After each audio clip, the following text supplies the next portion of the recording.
Hello and good evening to all of you. I hope all of you are doing well and all of you are in good health. In today's class, we will discuss various memory allocation schemes that may be pursued in order to allocate memory to processes that are competing in a computer system for execution. The entire memory of a computer system is referred to as a whole. So here memory explicitly represents main memory. So the entire memory of a computer system is referred to as a whole. The whole is made available to the computing processes for facilitating it to perform its desired operation and is considered as one large block of available memory. So the entire memory of a computer system is referred to as a whole, and the whole is made available for the processes to facilitate them to perform its desired operation and is considered as one large block of available memory. When a process makes request for a whole, the memory allocation scheme searches for a hole that is large enough to accommodate the process and then subsequently allocates the memory to the process. So whenever a process makes request for a hole, the memory allocation scheme searches for a hole that is large enough to store the process and then subsequently allocates the memory to the process. In situation when a whole is to be allocated to an arriving process, a whole allocation mechanism or the memory allocation scheme should be deployed in a manner that it avoids internal fragmentation. So whenever whole is allocated to a requesting process, we need to ensure that internal fragmentation is avoided. Now, while loading a process into the main memory, it may so happen that there may be more than one free block of memory sufficient enough to host or of sufficient size that is capable of hosting the requesting process. So whenever a process is being loaded onto the main memory from the secondary memory, a situation may so happen that there may be more than one free block of memory of sufficient size capable of hosting the process. So in such situation, operating system judiciously decides which free block is to be allocated to the requesting process. Now there are different placement algorithms, or there are different memory allocation schemes that can be pursued. The first one is called as first fit, the second one is called as best fit, the third one is called as worst fit, and the fourth one is called as the next fit. Now let us try and understand the working of these four memory allocation schemes. To begin with, let us discuss the first fit algorithm. First fit algorithm, as the name says, this algorithm searches the list and takes the first block whose size is greater than or equals to the requested size. So here, what does this particular scheme do? The scheme searches the list of free blocks in the memory and takes the first block whose size is greater than or equals to the requested size.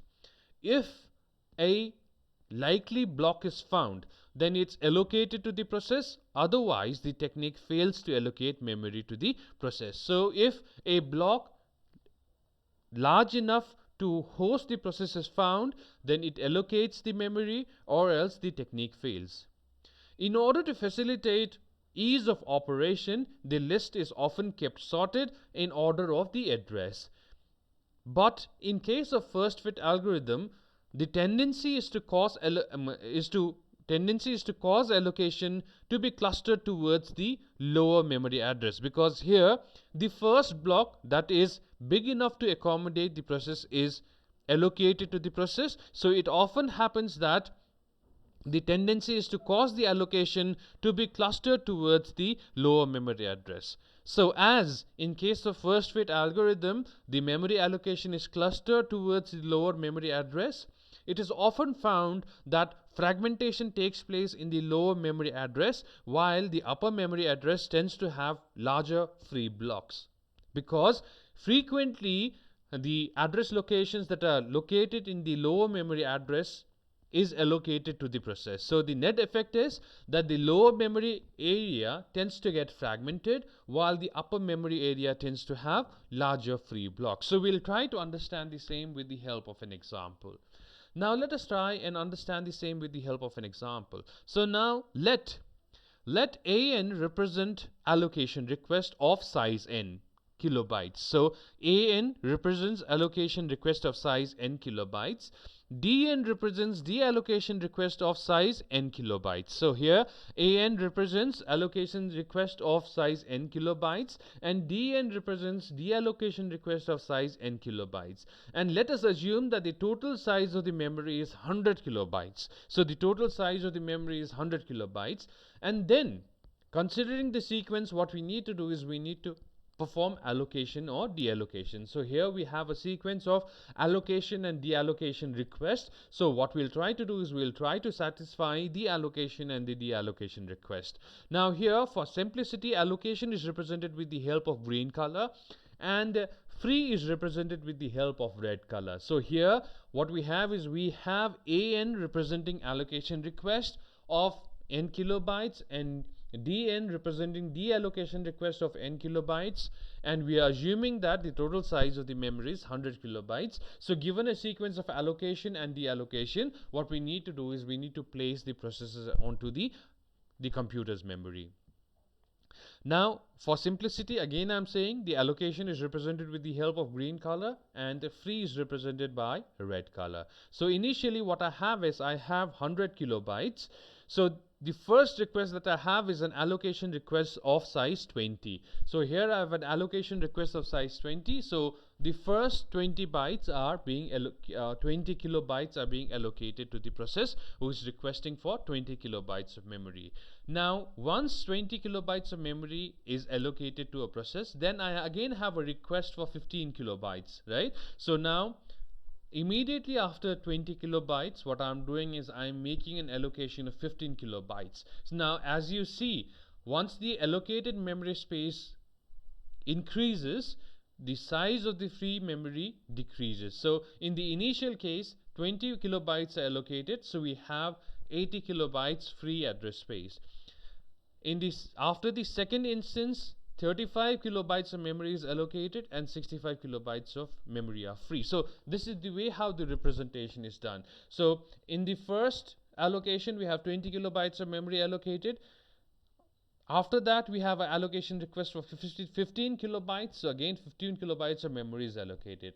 Now again we have an allocation request of 10 kilobytes. So now immediately after 15 kilobytes we have an allocation of 10 kilobytes.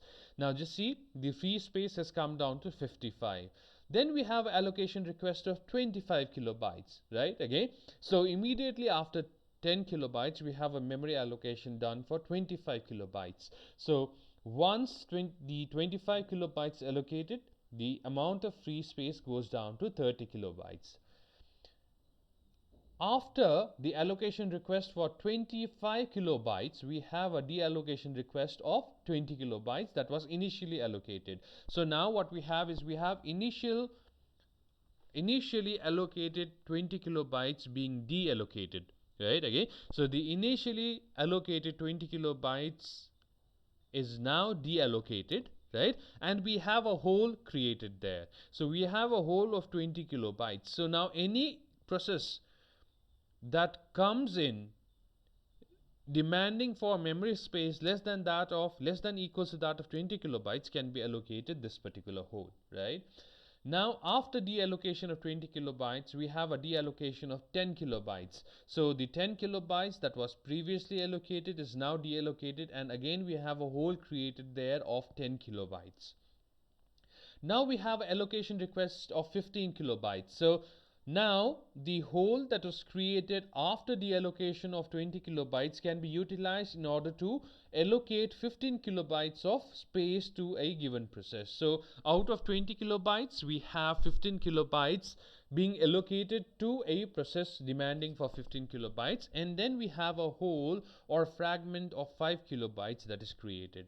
Then again we have an allocation sequence of or allocation request of 30 kilobytes. So now the eventual 30 bytes that was left is allocated to the process demanding 30 kilobytes. Then we have a deallocation request of 25 kilobytes. So now what we have is we have a whole of 35 kilobytes being created after deallocation of 25 kilobytes, right? And subsequently we have allocation request for 20 kilobytes. So once the 35 kilobyte is deallocated, 20 out of 35 can be allocated to the process, and then we are left with 15 kilobytes, right? So eventually this will be the organization of the 100 kilobytes of memory space. So we have a process requiring 15 kilobytes, then we have a fragment of 5 kilobyte, then we have a process requiring 50 kilobyte, then we have a process requiring 20 kilobyte, then we have a fragment of 15 kilobyte, and again we have a process that requires 30 kilobytes. So this is the way how first fit algorithm performs its desired operation. So in today's class, what we have learned about is we have learned about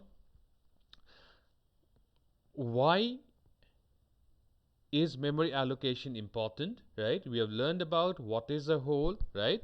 And we have learned about how the allocation is done, and we have learned about what is to be avoided whenever allocation of memory is done to the process. Then we talked about different placement algorithms, wherein we discussed first fit, best fit, worst fit, and next fit. So we are yet to discuss best fit, worst fit, and next fit.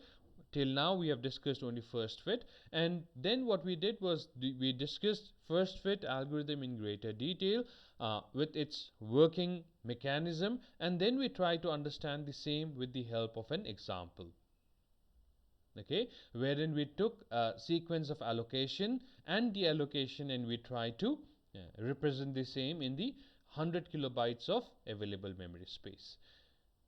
So in the next class, what we'll learn about is we'll learn about the remaining three allocation mechanisms, that are next fit, worst fit, and best fit. Till then, thank you very much. Have a good day.